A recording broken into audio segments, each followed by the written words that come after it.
बिस्मिल्लाहिर्रहमानिर्रहीम, अस्सलाम वालेकुम। उम्मीद है कि आप सब खैरियत से होंगे।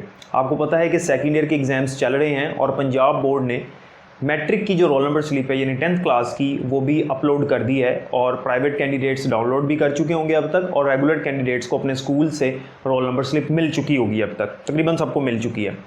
अब वहाँ पर एक बड़ा इंपॉर्टेंट इशू है, रोल नंबर स्लिप के ऊपर एक बात लिखी हुई है और बहुत से स्टूडेंट्स मुझसे पूछ रहे हैं। तो वो इशू ये है प्रैक्टिकल के मार्क्स का और प्रैक्टिकल का। मतलब वहाँ पर ये साफ लफ्ज़ों में लिखा हुआ है, मेंशन है, आपको स्क्रीन पर नज़र भी आ रहा है कि इस साल प्रैक्टिकल नहीं होनी।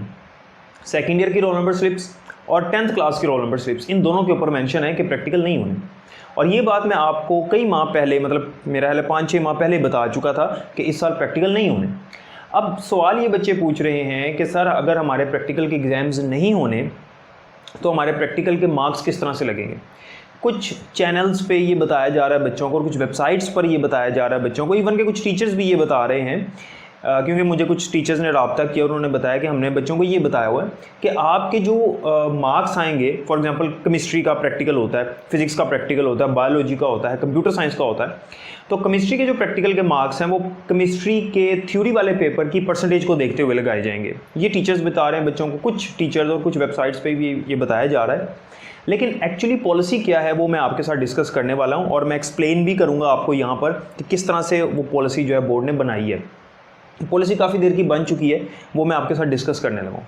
अब होना ये है, मैं आपको बता देता हूँ, होना ये है कि आपका जो प्रैक्टिकल एग्ज़ाम है, मिसाल के तौर पे केमिस्ट्री है, केमिस्ट्री का प्रैक्टिकल होता है 30 मार्क्स का, मैट्रिक का भी और इंटर का भी। मैं मैट्रिक इंटर दोनों के लिए बता रहा हूँ, पंजाब बोर्ड्स जितने भी हैं सब के लिए। ध्यान से देखिएगा और सुनिएगा। अब आपके प्रैक्टिकल में 50% मार्क्स, प्रैक्टिकल के 50% मार्क्स तमाम बच्चों को मिल जाने हैं। ये होते हैं ग्रेस मार्क्स। मिसाल के तौर पे अगर एक केमिस्ट्री का प्रैक्टिकल है और केमिस्ट्री का प्रैक्टिकल होता है 30 मार्क्स का, तो 30 मार्क्स में से जो 50% मार्क्स बनते हैं यानी 15 मार्क्स वो सबको मिलने हैं, सब स्टूडेंट्स को मिल जाने हैं। बाकी जो 15 मार्क्स रह गए हैं वो किस तरह से मिलने हैं वो ज़रा मैं समझाता हूँ आपको। फ़र्ज़ करते हैं केमिस्ट्री का पेपर है, प्रैक्टिकल पेपर, केमिस्ट्री हो, फिज़िक्स हो या बायोलॉजी हो, इनका 30 मार्क्स का प्रैक्टिकल होता है, इंटर में भी और मैट्रिक में भी। अब 30 में से 15 मार्क्स सबको मिल जाने, ठीक है जी। 50% मार्क्स, 15 मार्क्स बनते, सबको मिल गए। अब ये जब मार्क्स मिल गए तो बाकी जो 15 है वो किस तरह से मिलने हैं। बाकी जो 15 मार्क्स हैं वो आपके थ्योरी के पेपर की परसेंटेज को देखते हुए लगाए जाने हैं। मिसाल के तौर पे एक बच्चे के केमिस्ट्री के अंदर, फ़र्ज़ करते हैं केमिस्ट्री, फिजिक्स या बायोलॉजी में भी केमिस्ट्री के मार्क्स अभी हम बात करते हैं, तो केमिस्ट्री के अंदर बच्चे के 70% मार्क्स आ जाते हैं पेपर में। कितने परसेंट मार्क्स आते हैं? 70%। थ्योरी वाले पेपर में 70% मार्क्स आते हैं। अब ये जो बाकी 15 मार्क्स रह गए हैं उनके 70% निकाले जाएंगे। वो कैसे निकालते हैं आपको पता होना चाहिए। अगर 15 मार्क्स है ना, 15 का 70% निकालना है तो इसको मल्टीप्लाई करो 70 से और इसको डिवाइड कर दो 100 से, तो ये तकरीबन बनेगा 10.5। ठीक है जी, ये आप कैलकुलेटर पे करें तो 10.5 तकरीबन बन जाएगा। अब ये 10.5 जो मार्क्स आए हैं 15 में से वो इसके साथ ऐड हो जाएंगे, यानी इसमें हम प्लस करेंगे 10.5। ठीक है जी, तो ये बनेगा हमारे पास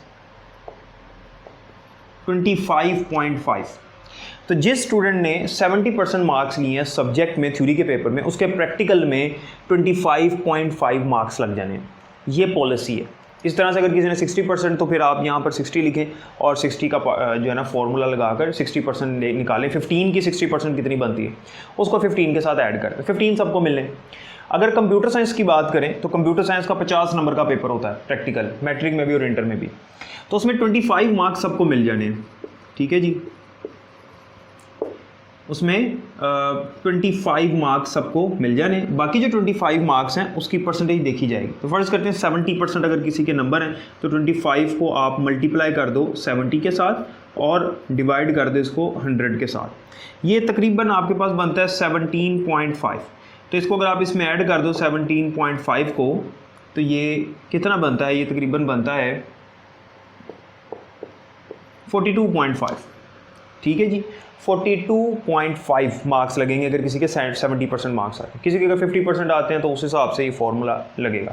तो ये एक फार्मूला है और ये एक जनरल बेसिक फार्मूला है जो कि लगाया जाएगा आपके ग्रेस मार्क्स लगाने के बाद। इस फार्मूले के मुताबिक आपके प्रैक्टिकल के मार्क्स लगेंगे। तो अगर आप अपना एस्टिमेट लगाना चाहते हैं कि आपके मैट्रिक या इंटरमीडिएट में टोटल कितने मार्क्स आएंगे, तो इस फॉर्मूले के मुताबिक आप लगा सकते हैं।